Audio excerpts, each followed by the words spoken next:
The Preface. From The Picture of Dorian Gray, by Oscar Wilde. The artist is the creator of beautiful things. To reveal art, to conceal the artist, is art's aim. The critic is he who can translate into another manner or a new material his impression of beautiful things. The highest, as the lowest form of criticism, is a mode of autobiography. Those who find ugly meanings in beautiful things are corrupt, without being charming. This is a fault. Those who find beautiful meanings in beautiful things are the cultivated. For these there is hope. They are the elect, to whom beautiful things mean only beauty. There is no such thing as a moral or an immoral book. Books are well written or badly written. That is all. The 19th century dislike of realism is the rage of Caliban seeing his own face in a glass. The 19th century dislike of romanticism is the rage of Caliban not seeing his own face in a glass. The moral life of a man forms part of the subject matter of the artist, but the morality of art consists in the perfect use of an imperfect medium. No artist desires to prove anything. Even things that are true can be proved. No artist has ethical sympathies. An ethical sympathy in an artist is an unpardonable mannerism of style. No artist is ever morbid. The artist can express everything. Thought and language are to the artist instruments of an art. Vice and virtue are to the artist materials for an art.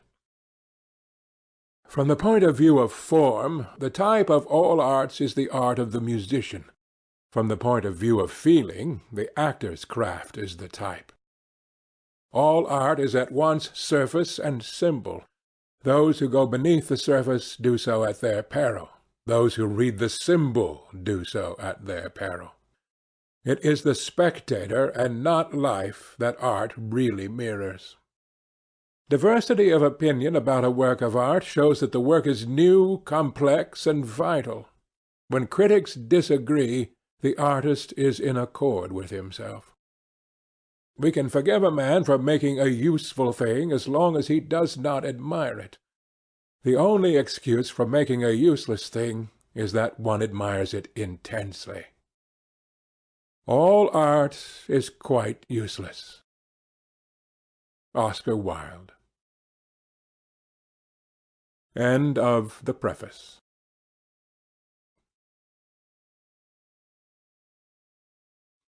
Chapter 1 of The Picture of Dorian Gray, by Oscar Wilde. The studio was filled with the rich odour of roses, and when the light summer wind stirred amidst the trees of the garden, there came through the open door the heavy scent of the lilac, or the more delicate perfume of the pink flowering thorn. From the corner of the divan of Persian saddle-bags on which he was lying, smoking, as was his custom, innumerable cigarettes, Lord Henry Wotton could just catch the gleam of the honey-sweet and honey-coloured blossoms of a laburnum, whose tremulous branches seemed hardly able to bear the burden of a beauty so flame-like as theirs. And now and then the fantastic shadows of birds in flight flitted across the long tussar silk curtains that were stretched in front of the huge window, producing a kind of momentary Japanese effect, and making him think of those pallid, jade-faced painters of Tokyo, who, through the medium of an art that is necessarily immobile, seek to convey the sense of swiftness and motion. The sullen murmur of the bees, shouldering their way through the long unmown grass, or circling with monotonous insistence round the dusty gilt horns of the struggling woodbine, seemed to make the stillness more oppressive. The dim roar of London was like the burdened notes of a distant organ. In the centre of the room, clamped to an upright easel, stood the full-length portrait of a young man of extraordinary personal beauty, and in front of it, some little distance away, was sitting the artist himself, Basil Hallward, whose sudden disappearance some years ago caused at the time such public excitement, and gave rise to so many strange conjectures.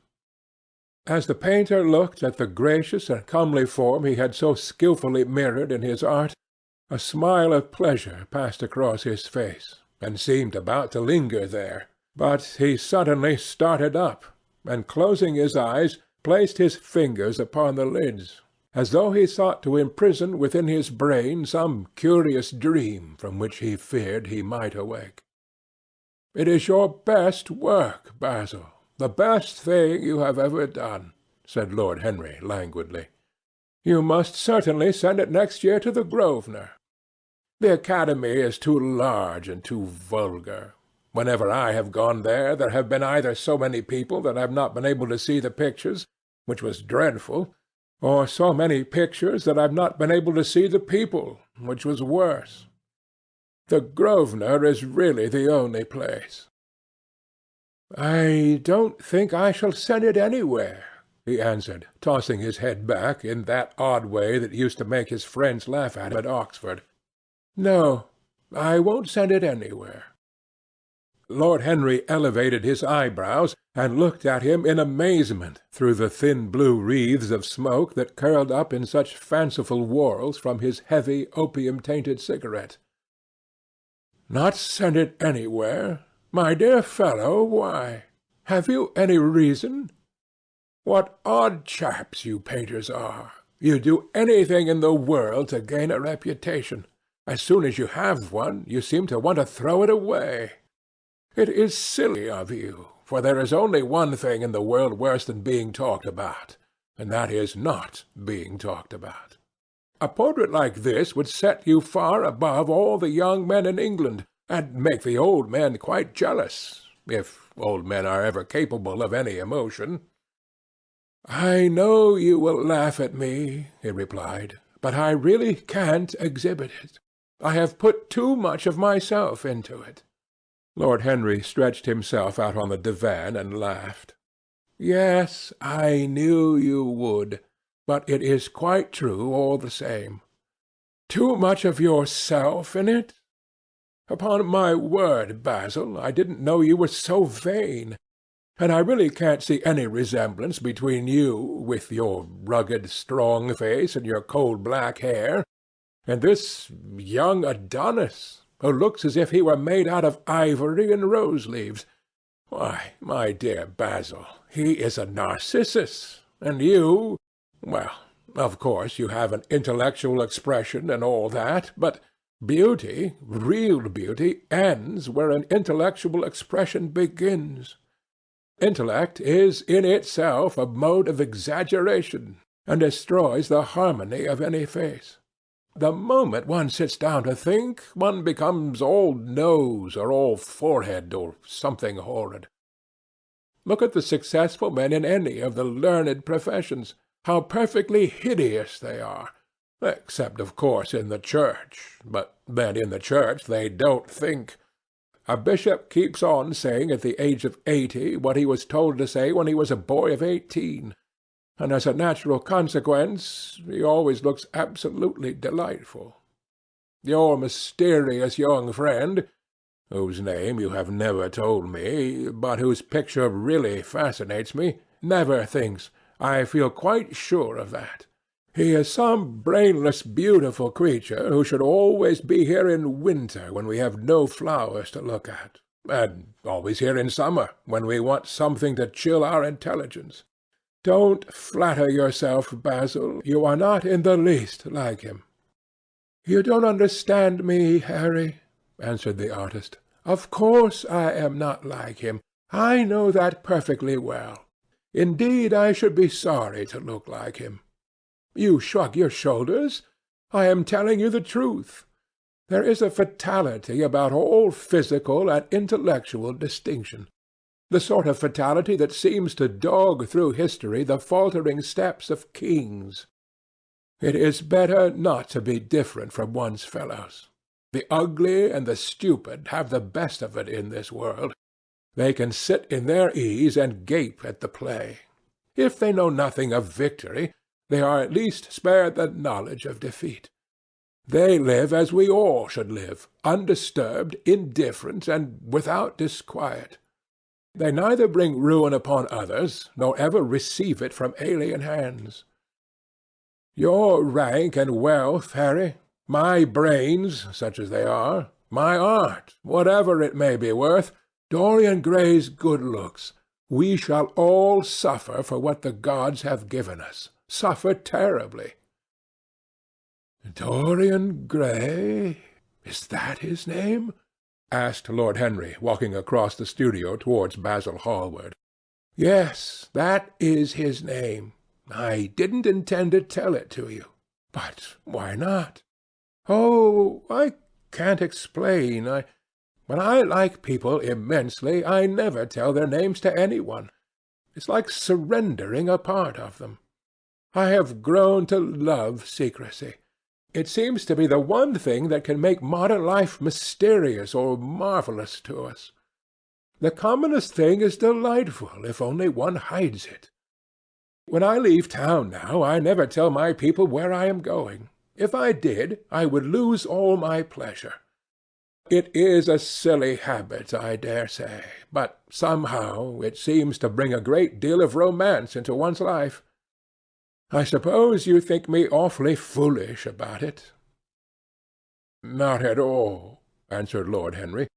"Not at all, my dear Basil. You seem to forget that I am married. And the one charm of marriage is that it makes a life of deception absolutely necessary for both parties. I never know where my wife is, and my wife never knows what I am doing. When we meet, we do meet occasionally, when we dine out together or go down to the Duke's, we tell each other the most absurd stories with the most serious faces. My wife is very good at it, much better, in fact, than I am. She never gets confused about her dates, and I always do. But when she does find me out, she makes no row at all. I sometimes wish she would, but she merely laughs at me. I hate the way you talk about your married life, Harry," said Basil Hallward, strolling towards the door that led into the garden. "I believe that you are really a very good husband, but that you are thoroughly ashamed of your own virtues. You are an extraordinary fellow. You never say a moral thing, and you never do a wrong one. Your cynicism is simply a pose. Being natural is simply a pose, and the most irritating pose I know," cried Lord Henry, laughing. And the two young men went out into the garden together, and ensconced themselves on a long bamboo seat that stood in the shade of a tall laurel bush. The sunlight slipped over the polished leaves. In the grass, white daisies were tremulous. After a pause, Lord Henry pulled out his watch. "I am afraid I must be going, Basil," he murmured. "But before I go, I insist on your answering a question I put to you some time ago." "What is that?" said the painter, keeping his eyes fixed on the ground. "You know quite well. I do not, Harry. Well, I will tell you what it is. I want you to explain to me why you won't exhibit Dorian Gray's picture. I want the real reason." "I told you the real reason." "No, you did not. You said it was because there was too much of yourself in it. Now, that is childish." "Harry," said Basil Hallward, looking him straight in the face, "every portrait that is painted with feeling is a portrait of the artist, not of the sitter. The sitter is merely the accident, the occasion. It is not he who is revealed by the painter. It is rather the painter who, on the coloured canvas, reveals himself. The reason I will not exhibit this picture is that I am afraid that I have shown in it the secret of my own soul." Lord Henry laughed. "And what is that?" he asked. "I will tell you," said Hallward, but an expression of perplexity came over his face. "I am all expectation, Basil," continued his companion, glancing at him. "Oh, there is really very little to tell, Harry. answered the painter, "and I'm afraid you will hardly understand it. Perhaps you will hardly believe it." Lord Henry smiled, and leaning down, plucked a pink-petalled daisy from the grass and examined it. "I am quite sure I shall understand it," he replied, gazing intently at the little golden white-feathered disk. "And as for believing things, I can believe anything, provided that it is quite incredible." The wind shook some blossoms from the trees, and heavy lilac blooms, with their clustering stars, moved to and fro in the languid air. A grasshopper began to chirrup by the wall, and, like a blue thread, a long, thin dragon-fly floated past on its brown gauze wings. Lord Henry felt as if he could hear Basil Hallward's heart beating, and wondered what was coming. "The story is simply this," said the painter after some time. "2 months ago I went to a crush at Lady Brandon's. You know, we poor artists have to show ourselves in society from time to time, just to remind the public that we are not savages. With an evening coat and a white tie, as you told me once, anybody, even a stockbroker, can gain a reputation for being civilized. Well, after I had been in the room about 10 minutes, talking to huge overdressed dowagers and tedious academicians, I suddenly became conscious that someone was looking at me. I turned halfway round and saw Dorian Gray for the first time. When our eyes met, I felt that I was growing pale. A curious sensation of terror came over me. I knew that I had come face to face with someone whose mere personality was so fascinating that if I allowed it to do so, it would absorb my whole nature, my whole soul, my very art itself. I did not want any external influence in my life.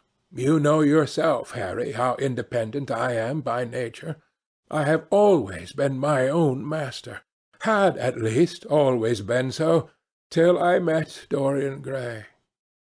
But I don't know how to explain it to you. Something seemed to tell me that I was on the verge of a terrible crisis in my life. I had a strange feeling that fate had in store for me exquisite joys and exquisite sorrows. I grew afraid and turned to quit the room. It was not conscience that made me do so. It was a sort of cowardice. I take no credit to myself for trying to escape. Conscience and cowardice are really the same things, Basil. Conscience is the trade name of the firm. That is all. I don't believe that, Harry, and I don't believe you do either. However, whatever was my motive, and it may have been pride, for I used to be very proud, I certainly struggled to the door. There, of course, I stumbled against Lady Brandon. "You are not going to run away so soon, Mr. Hallward?" she screamed out. You know her curiously shrill voice.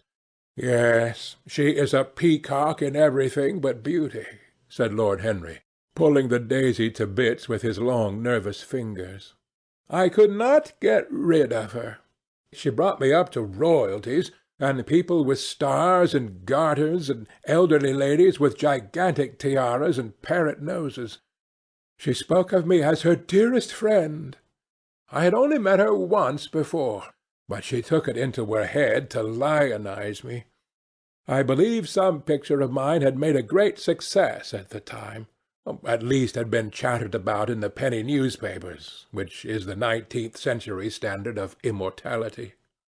Suddenly I found myself face to face with the young man whose personality had so strangely stirred me. We were quite close, almost touching. Our eyes met again. It was reckless of me, but I asked Lady Brandon to introduce me to him. Perhaps it was not so reckless after all. It was simply inevitable. We would have spoken to each other without any introduction. I am sure of it. Dorian told me so afterwards. He too felt that we were destined to know each other. "And how did Lady Brandon describe this wonderful young man?" asked his companion. "I know she goes in for giving a rapid précis of all her guests. I remember her bringing me up to a truculent and red-faced old gentleman covered all over with orders and ribbons, and hissing into my ear, in a tragic whisper which must have been perfectly audible to everybody in the room, the most astounding details. I simply fled. I like to find out people for myself. But Lady Brandon treats her guests exactly as an auctioneer treats his goods. She either explains them entirely away, or tells one everything about them except what one wants to know." "Poor Lady Brandon! You are hard on her, Harry," said Hallward listlessly. "My dear fellow, she tried to found a salon and only succeeded in opening a restaurant. How could I admire her? But tell me, what did she say about Mr. Dorian Gray?" "Oh, something like, 'Charming boy. Poor dear mother and I absolutely inseparable. Quite forget what he does. Afraid he doesn't do anything. Oh, yes, plays the piano. Or is it the violin, dear Mr. Gray?' Neither of us could help laughing, and we became friends at once." "Laughter is not at all a bad beginning for a friendship, and it is far the best ending for one," said the young lord, plucking another daisy. Hallward shook his head. "You don't understand what friendship is, Harry," he murmured, "or what enmity is, for that matter. You like every one. That is to say, you are indifferent to every one." "How horribly unjust of you!" cried Lord Henry, tilting his hat back and looking up at the little clouds that, like ravelled skeins of glossy white silk, were drifting across the hollowed turquoise of the summer sky. "Yes, horribly unjust of you. I make a great difference between people. I choose my friends for their good looks, my acquaintances for their good characters, and my enemies for their good intellects. A man cannot be too careful in the choice of his enemies. I have not got one who is a fool. They are all men of some intellectual power, and consequently they all appreciate me. Is that very vain of me? I think it is rather vain." "I should think it was, Harry. But according to your category I must be merely an acquaintance. My dear Basil, you are much more than an acquaintance, and much less of a friend, a sort of brother, I suppose." "Oh, brothers! I don't care for brothers. My elder brother won't die, and my younger brothers seem never to do anything else." "Harry!" exclaimed Hallward, frowning. "My dear fellow, I am not quite serious, but I can't help detesting my relations. I suppose it comes from the fact that none of us can stand other people having the same faults as ourselves. I quite sympathize with the rage of the English democracy against what they call the vices of the upper orders. The masses feel that drunkenness, stupidity, and immorality should be their own special property, and if any one of us makes an ass of himself, he is poaching on their preserves. When poor Southwark got into the divorce court, their indignation was quite magnificent. And yet I don't suppose that 10% of the proletariat live correctly.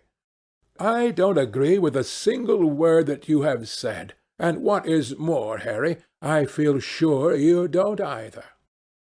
Lord Henry stroked his pointed brown beard and tapped the toe of his patent-leather boot with a tasselled ebony cane. "How English you are, Basil! That is the second time you have made that observation. If one puts forth an idea to a true Englishman, always a rash thing to do, he never dreams of considering whether the idea is right or wrong. The only thing he considers of any importance is whether one believes it oneself. Now, the value of an idea has nothing whatsoever to do with the sincerity of the man who expresses it. Indeed, the probabilities are that the more insincere the man is, the more purely intellectual will the idea be, as in that case it will not be coloured by either his wants, his desires, or his prejudices. However, I don't propose to discuss politics, sociology, or metaphysics with you. I like persons better than principles, and I like persons with no principles better than anything else in the world. Tell me more about Mr. Dorian Gray. How often do you see him? Every day. I couldn't be happy if I didn't see him every day. He is absolutely necessary to me. How extraordinary! I thought you would never care for anything but your art. He is all my art to me now, said the painter gravely. I sometimes think, Harry, that there are only two eras of any importance in the world's history. The first is the appearance of a new medium for art, and the second is the appearance of a new personality for art also. What the invention of oil painting was to the Venetians, the face of Antinous was to late Greek sculpture, and the face of Dorian Gray will some day be to me. It is not merely that I paint from him, draw from him, sketch from him. Of course I have done all that. But he is much more to me than a model or a sitter. I won't tell you that I am dissatisfied with what I have done of him, or that his beauty is such that art cannot express it. There is nothing that art cannot express, and I know that the work I have done since I met Dorian Gray is good work, is the best work of my life. But in some curious way, I wonder will you understand me, his personality has suggested to me an entirely new manner in art, an entirely new mode of style. I see things differently. I think of them differently. I can now recreate life in a way that was hidden from me before. A dream of form in days of thought. Who is it that says that? I forget, but it is what Dorian Gray has been to me. The merely visible presence of this lad, for he seems to me little more than a lad, though he is really over 20, his merely visible presence. I wonder, can you realize all that that means? Unconsciously, he defines for me the lines of a fresh school, a school that is to have in it all the passion of the romantic spirit, all the perfection of the spirit that is Greek. The harmony of soul and body. How much that is! We, in our madness, have separated the two, and have invented a realism that is vulgar, an ideality that is void. Harry, if you only knew what Dorian Gray is to me! You remember that landscape of mine, for which Agnew offered me such a huge price, but which I would not part with? It is one of the best things I've ever done. And why is it so? Because, while I was painting it, Dorian Gray sat beside me. Some subtle influence passed from him to me, and for the first time in my life I saw in the plain woodland the wonder I had always looked for and always missed. Basil, this is extraordinary. I must see Dorian Gray. Hallward got up from the seat and walked up and down the garden. After some time he came back.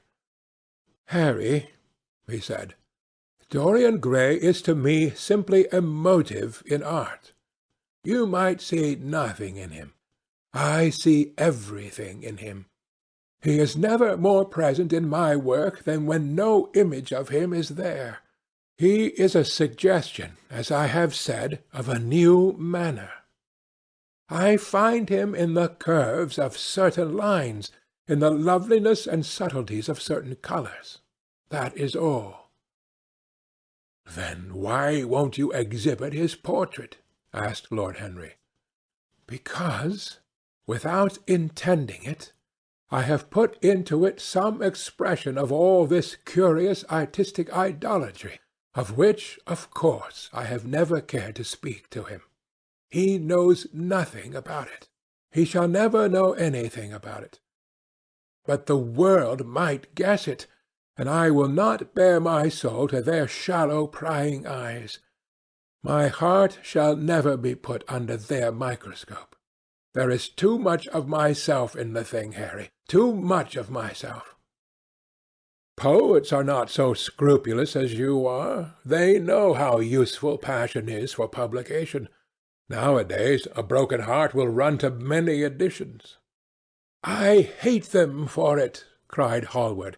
An artist should create beautiful things, but should put nothing of his own life into them. We live in an age when men treat art as if it were meant to be a form of autobiography. We have lost the abstract sense of beauty. Some day I will show the world what it is, and for that reason the world shall never see my portrait of Dorian Gray. I think you are wrong, Basil, but I won't argue with you. It is only the intellectually lost who ever argue.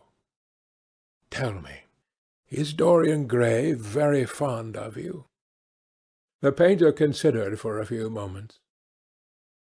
He likes me, he answered after a pause.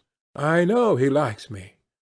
Of course, I flatter him dreadfully. I find a strange pleasure in saying things to him that I know I shall be sorry for having said. As a rule, he is charming to me, and we sit in the studio and talk of 1,000 things. Now and then, however, he is horribly thoughtless, and seems to take a real delight in giving me pain. Then I feel, Harry, that I have given away my whole soul to someone who treats it as if it were a flower to put in his coat, a bit of decoration to charm his vanity, an ornament for a summer's day. Days in summer, Basil, are apt to linger, murmured Lord Henry. Perhaps you will tire sooner than he will. It is a sad thing to think of, but there is no doubt that genius lasts longer than beauty. That accounts for the fact that we all take such pains to over-educate ourselves. In the wild struggle for existence, we want to have something that endures, so we fill our minds with rubbish and facts in the silly hope of keeping our place. The thoroughly well-informed man, that is the modern ideal. And the mind of the thoroughly well-informed man is a dreadful thing. It is like a bric-a-brac shop, all monsters and dust, with everything priced above its proper value. I think you will tire first, all the same. Some day you will look at your friend, and he will seem to you to be a little out of drawing, or you won't like his tone of colour, or something. You will bitterly reproach him in your heart, and seriously think that he has behaved very badly to you. The next time he calls you will be perfectly cold and indifferent. It will be a great pity, for it will alter you. What you have told me is quite a romance of art, one might call it, and the worst of having a romance of any kind is that it leaves one so unromantic. Harry, don't talk like that. As long as I live, the personality of Dorian Gray will dominate me. You can't feel what I feel. You change too often. Oh, my dear Basil, that is exactly why I can feel it. Those who are faithful only know the trivial side of love. It is the faithless who know love's tragedies. And Lord Henry struck a light on the dainty silver case and began to smoke a cigarette with a self-conscious and satisfied air, as if he had summed up the world in a phrase. There was a rustle of chirruping sparrows in the green lacquer leaves of the ivy, and the blue cloud shadows chased themselves across the grass like swallows. How pleasant it was in the garden, and how delightful other people's emotions were! Much more delightful than their ideas, it seemed to him. One's own soul and the passions of one's friends, Those were the fascinating things in life. He pictured to himself, with silent amusement, the tedious luncheon that he had missed by staying so long with Basil Hallward. Had he gone to his aunt's, he would have been sure to have met Lord Goodbody there, and the whole conversation would have been about the feeding of the poor and the necessity of model lodging-houses. Each class would have preached the importance of those virtues for whose exercise there was no necessity in their own lives.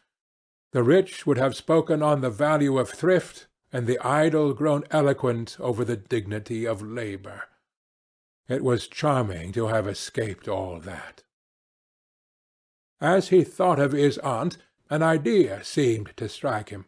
He turned to Hallward and said, "My dear fellow, I have just remembered."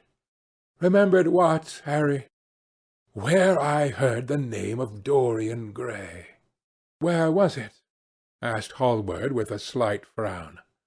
"Don't look so angry, Basil. It was at my aunt Lady Agatha's. She told me she had discovered a wonderful young man who was going to help her in the East End, and that his name was Dorian Gray. I am bound to state that she never told me he was good-looking. Women have no appreciation of good looks, at least good women have not. She said that he was very earnest and had a beautiful nature. I at once pictured to myself a creature with spectacles and lank hair, horribly freckled, and tramping about on huge feet. I wish I had known it was your friend." "I am very glad you didn't, Harry." "Why?" "I don't want you to meet him." "You don't want me to meet him?" "No." "Mr. Dorian Gray is in the studio, sir," said the butler, coming into the garden. "You must introduce me now," cried Lord Henry, laughing. The painter turned to his servant, who stood blinking in the sunlight. "Ask Mr. Gray to wait, Parker. I shall be in a few moments." The man bowed and went up the walk. Then he looked at Lord Henry. "Dorian Gray is my dearest friend," he said. "He has a simple and a beautiful nature. Your aunt was quite right in what she said of him.